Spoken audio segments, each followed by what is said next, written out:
The line between macabre legend and mundane reality was a dirt road leading to a lonely farmhouse on the outskirts of Plainfield, Wisconsin.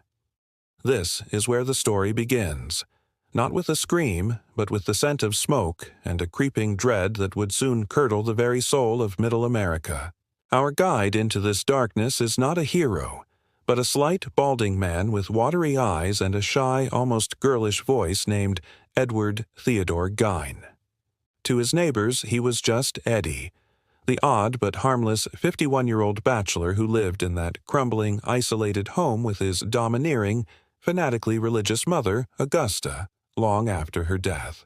Augusta was a woman forged in the fire of her own righteousness, a harridan who preached that all women except herself were vessels of sin, and that the world beyond their farm was a corrupting influence.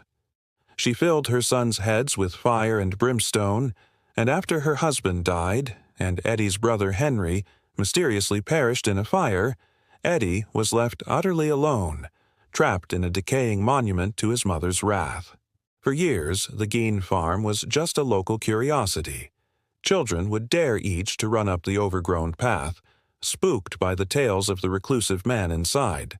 But on November 16, 1957, curiosity turned to horror. The hardware store in town, owned by a woman named Bernice Worden, was found empty, a trail of blood leading out the back door. Her son recalled a customer, Ed Gein, mentioning he needed a gallon of antifreeze that day. The sheriff, a man named Art Schley, decided to pay a visit to the Gein farm.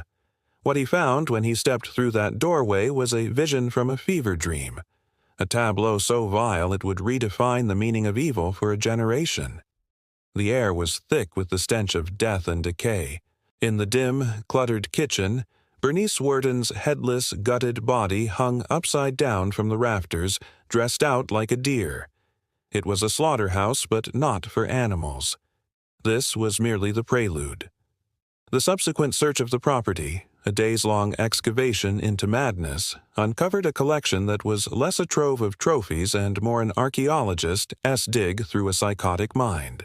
They found a box of 9 vulvas in a box, meticulously preserved, a belt fashioned from female nipples, a lampshade made of human skin, a soup bowl crafted from a skull. Faces had been peeled from skulls and transformed into masks. Most chillingly, they discovered a woman suit, a full-body garment comprising the tanned torso and limbs of a female victim, which Gein would don to become, in his twisted mind, his own mother. The list of atrocities was endless, a catalogue of the profane. The quiet, unassuming Ed Gein was not just a murderer, he was a ghoul, a necrophile, a master of a new and unspeakable art form built on human suffering. The investigation quickly pivoted to identifying his other victims. The grisly artifacts pointed to more than one crime. The town's cemetery became a new crime scene, as graves were exhumed and found to be empty. Gein, in his soft-spoken, cooperative manner, confessed to it all. He admitted to robbing perhaps a dozen fresh graves of middle-aged women who reminded him of his beloved Augusta. He would bring them home to his workshop, his sacred space, and perform his rituals of transformation. He wasn't motivated by rage or lust in the conventional sense, but by a desperate, lonely obsession to build a woman, to reassemble the mother he had lost and whose approval he still desperately craved. He confessed to only 2 actual murders: Mary Hogan, a tavern owner he had shot years earlier, and Bernice Worden. The killing, he implied, was almost incidental. It was the raw material he was after. The courtroom drama was a surreal spectacle. Gein, looking more like a timid accountant than a monster, sat placidly as the gruesome evidence was presented. The prosecution painted a picture of a depraved killer, but the defense psychiatrists unveiled a far more complex and terrifying portrait. A man so profoundly broken, so trapped in a folie à deux with his dead mother, that he inhabited a world of his own making, one where the line between the living and the dead had been utterly erased. He was deemed legally insane, a verdict that spared him the electric chair but condemned him to a life behind the walls of the Central State Hospital for the criminally insane. For a public hungry for vengeance, it felt like an unsatisfying end.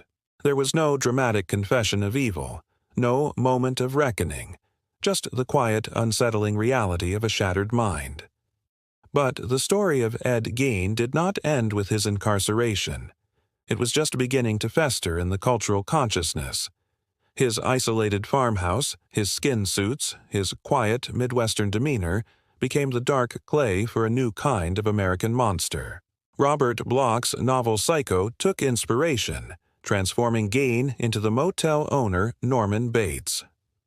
A few years later, a young filmmaker named Tobe Hooper would fuse the elements of Gein's story with a new, relentless terror, creating a family of cannibals in Texas.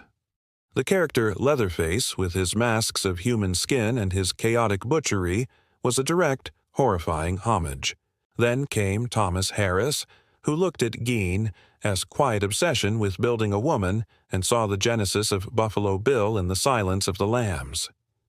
Ed Gein, the lonely mama's boy from Wisconsin, had become the unwitting godfather of a new genre, his specific horrors diluted and amplified into iconic, fictional terror. Ed Gein spent the rest of his days in the asylum, a model patient who painted, played the guitar, and chatted amiably with the staff. He died in 1984 of respiratory failure, having never expressed any real understanding of the horror he had wrought or the cultural beast he had spawned. The farmhouse was razed to the ground, its timbers sold off as morbid souvenirs, the ground salted to prevent it from becoming a shrine. But you cannot erase a shadow. The true horror of Ed Gein is not just the ghastly artifacts or the 2 confirmed murders, it is the terrifying plasticity of the human mind, the realization that the most monstrous fictions are often just pale reflections of a truth too awful to comprehend. He never saw the monster the world saw when it looked at him. He was just a lonely boy, forever trying to put his mother back together. If stories like this keep you hooked, hit subscribe for more.